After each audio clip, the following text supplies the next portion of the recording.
And we're live. Hello, it's Bill, the Knee Pain Guru. Today is Wednesday, June 9th, 2021. We got questions today. It's from Daniel. Daniel, actually, between the time that I prepared this question to use here and just about a half hour ago, Daniel signed up for a knee club. Just so you know, this was a conversation that him and I had yesterday, and it was a really great conversation because Daniel is a seeker, and that's that essentially what on some level it requires you to become to get out of knee pain, at least on this level. And I'm going to talk about his situation was a lock knee due to bucket handle tear. So this is what he was dealing with. His knee's been locked for some time. So I'm going to read you his email that he wrote me a couple of days ago. Let's see. Hello and thank you. I understand the wisdom of what you were saying, relaxing the nervous system through pain pattern interrupts. We're changing the neurology of how the knee feels and how it responds to what is going on. I've had a locked knee for almost 2 months. The knee has gotten much better. And then I can feel improvement in range of motion and mobility, like when kneeling or pedaling a stationary bike, but I cannot extend the knee and cannot bear weight. I have been using King brand electronic stimulation wraps to penetrate into the knee to quicken the blood flow to the region. I have been doing leg swings where the joint is able to then feel relief and benefit from lubrication and hydration. I am against surgery and fear surgery, like a lot of people are. I don't know if I've spoken with anybody over the past 20 years that would say, hey, I want to go have surgery. I was terrified. The night before my surgery, I remember looking at my knee, and because I'd never had a major surgery, so it's a big deal. Like being rendered unconscious with anesthesia to do surgery on your knee, that's a really vulnerable place to be. Doesn't matter who you are. Let's see. My meniscus has been injured as well as the ACL. I wonder deep within my soul if my body can outlast this healing time for the meniscus. It will take months and months. If I try and extend the knee gently, it stretches, that feels good. Laying on my belly and letting gravity pull my leg down. But this pushes the kneecap a little into the soft mat underneath in a way that I have to take it gingerly. Mechanically, my leg is stuck. I move around with crutches now since April. I want to help my knee with your wisdom, not the scalpel. What I read about surgery is not good. I do not trust the business of healthcare. I do not think doctors think holistically enough. Thank you for your help. Okay, this perfect example. I'm going to talk about both sides of this equation. I'm going to talk about, supporting Daniel's path for surgery. I'm also going to support his path for not surgery. But this is important in terms of your education and your process, your path in terms of your healing for your knee. Now, for me, I did the surgery. I believe if something is broken or torn, that surgery can be used as a strategy that can get you better much faster than the natural approach, whatever natural is to you. I had a torn ACL. I had 2 pieces of meniscus that were flapping around in my knee. My knee would dislocate when I'd step in a certain way that the ACL wasn't there to support the knee joint. So the knee would pop. I'd tear more meniscus. I'd be on the ground screaming. It wasn't a good look. So when I found out I had torn my ACL, I had torn the meniscus, I just wanted the doctors to fix it. And in my mind at that time, it was like, they're going to fix it, and then I'm going to be back on a judo mat throwing people. There was like no disconnect for me at that point. On the other side of the surgery and the physical therapy, my knee was still swollen. I was limping. I was having all sorts of issues. So I realized that there's a gap between having a mechanically sound knee and getting back to your life as normal. That the knee can be strong, the leg can be strong, your body can be mechanically sound. There's nothing broken or torn in the knee, but you can have a lot of issues. And this escapes many people, myself included, when I had the surgery. So they get stuck in this loop of, well, I need to stretch and I need to exercise, use it or lose it.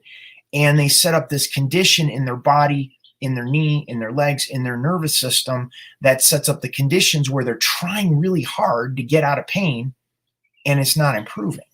So it's important to understand the tool that you are using to get yourself healed, whatever healed means to you. It means different things to different people. For me, it was getting back out on the judo mat and throwing people. I wanted to feel normal again.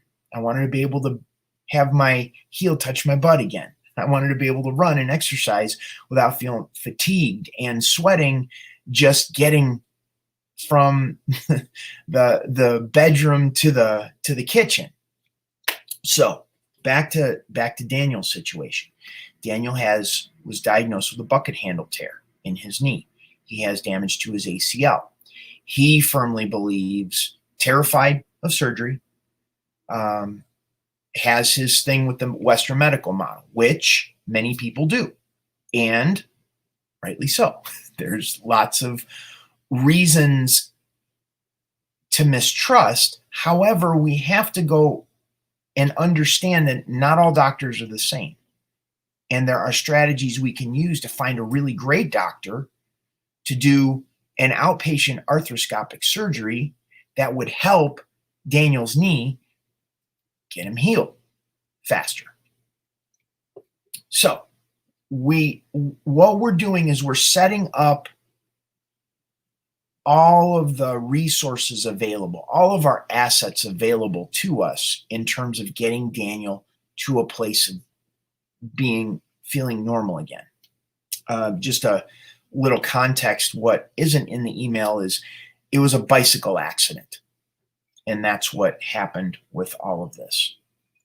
So Daniel, terrified of surgery, has heard horrible things about surgery, doesn't trust the Western medical model, and wants to see how far his body can go in terms of healing. Like, what can it do? Which is an admirable trait. Like, I'm all for, woohoo, that your body can heal. So this is where we go into distinction and nuance. And a lot of people will say, well, you're not saying anything. I'm actually saying a lot.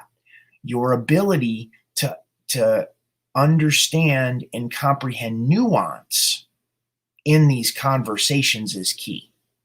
And if you aren't able to hear that nuance, you're going to struggle with what's going to come out of my mouth, because we're talking about finding a nuanced path for your body to be able to heal what's going on with your knee. So we got to bring in all sorts of information and then look at, what is your goal? What do you want on the other side of or what does healing look like for you? What do you want to do? Is it traveling? Is it being rolling on the floor with your kids or your grandkids? Is it running marathons? Is it competing again in some sort of sports? And we need to take all those assets that we have available, both Western medical model, natural approach. We have to line up what you're wanting to do, what you're willing to do, and then the outcome that you want. And we need to line all those things up. And through that information gathering, through taking in your wants and desires out of your body's ability to perform, and the outcome that you want, we find a path. And there is a path to your body's healing. And what we want to do is understand where the limitations are, where might be the limitations. Like for me, the limitation on my knee when I injured it was a torn ACL, 2 pieces of torn meniscus. There's a part of me that believes that, yeah, absolutely, it could have healed itself. My knee could have healed itself. The amount of time, energy, and effort required for me to put in for that to happen, that would be a lot of gut checking on that part. So I opted for the ACL reconstruction. I had a patella replacement. I got pins in my lower leg and upper leg, holding a tendon in place that functions great for me. I'm doing everything I want in my life. I don't have limitations, and life is pretty good. Now for Daniel would rather see what his body is able to do by creating comfort in the knee joint, working with the intrinsic movement of the joint and shifting neurological states, going deep inside and seeing the fears that come up for him and the doubt and the concern and all of the patterns that were in his life that led to the bicycle accident that damaged the knee. It's not for everybody. And it's important to understand that we're zooming out and we're looking at all of these factors, that just because you get the knee fixed in a surgery like I did, doesn't mean those mental and emotional patterns that got you injured to begin with go away. That's the reality of it is. And that's why many people that go for a knee replacement surgery or have had bone on bone for years or decades, or whatever the situation is, that if they go get a joint replacement, they're still having the same issues. They just can't feel it in the knee anymore. It shifts to the other knee. Then the other knee needs to get replaced in a few years. Or the hips. The hips wear away. I've seen it. I've got friends that are doctors. A GP in Southern Indiana. And she had both of her knees replaced at the same time. A couple years later, they had to replace her hips because the tension has to go somewhere. The body has to compensate somehow. And if you aren't willing to do the work, you're going to get joint replacement after joint replacement. The last I heard, she's getting her shoulders replaced because guess where the tension goes? When we don't feel stable and balanced when we walk because the knees have been replaced and the hips have been replaced, the tension goes to the shoulders. So now she's reaching for everything and screwing up the shoulders. So that's the reality. Like, we have a choice. We have a choice to live our life the way we want. And if you want to go down that path, Western medical model, that's great. Like, I'm not faulting you. You see a lot of that in society across the board. People are making choices that they're going down this path, that they're being told what to do. They're being told how to do it, that they can't think for themselves. That's great. Do that. If that works for you, awesome. I'm not your guy. Anyhow, we got a few people here that are online on Facebook as well as YouTube. If you have questions, please type those in the comments section. Oops.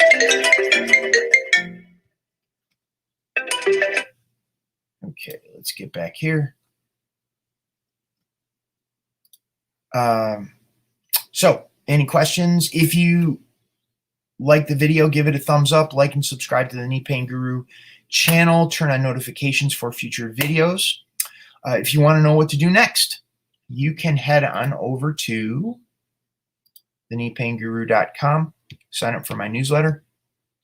Got emails that go out every day that help you change your mindset. Because honestly, getting somebody out of pain is actually easy. It's whether they have the mindset to be able to look for the distinctions and nuances in both the languaging and conversation, as well as how their neurology begins to shift. A lot of people aren't ready to change that on a fundamental level of what's going on in their life. And that's okay. Not bad. You're not bad. You're not wrong. Just isn't time for you. Or this approach isn't for you. Go do exercises. Go push through the pain. Do the drug shot, surgery, physical therapy. Have at it. Rock on with your big bad self. And eventually you'll see that I'm talking about universal principles of natural laws of life apply to you, whether you want to believe them or not. Okay, so you can newsletter, you can check it out here. You can schedule a time for an appointment. I do consultations for people that are trying to sort through all the craziness that are going on in their head in regards to, like, got the pain in their knee. We want the pain to go away. And the doctor said this, and the physical therapist said this, and my massage therapist said this, and Uncle Joey said this, and I don't know what to do. So we kind of cut through all that, figure out a strategy for you as far as an appointment goes, or consultation goes. And then there's also Knee Club, which is a group coaching program where I work with clients twice a week in a group coaching call. And we figure out, like, you tell me, we got a dialogue to figure out what's going on with your knee today. So we got to be present with your knee today. How it's been in the past or how it's going to be in the future, we can't focus on that. We got to begin to create comfort and change the neurology in your knee today, right now, because that's what's going to allow us to get you unstuck from being stuck in either the past or the future. And once we begin doing that, we're changing the neurology. We're setting up the conditions in your knee and in your body to be able to heal what's going on. And then we got to avoid that self-sabotage, those things that got you injured to begin with.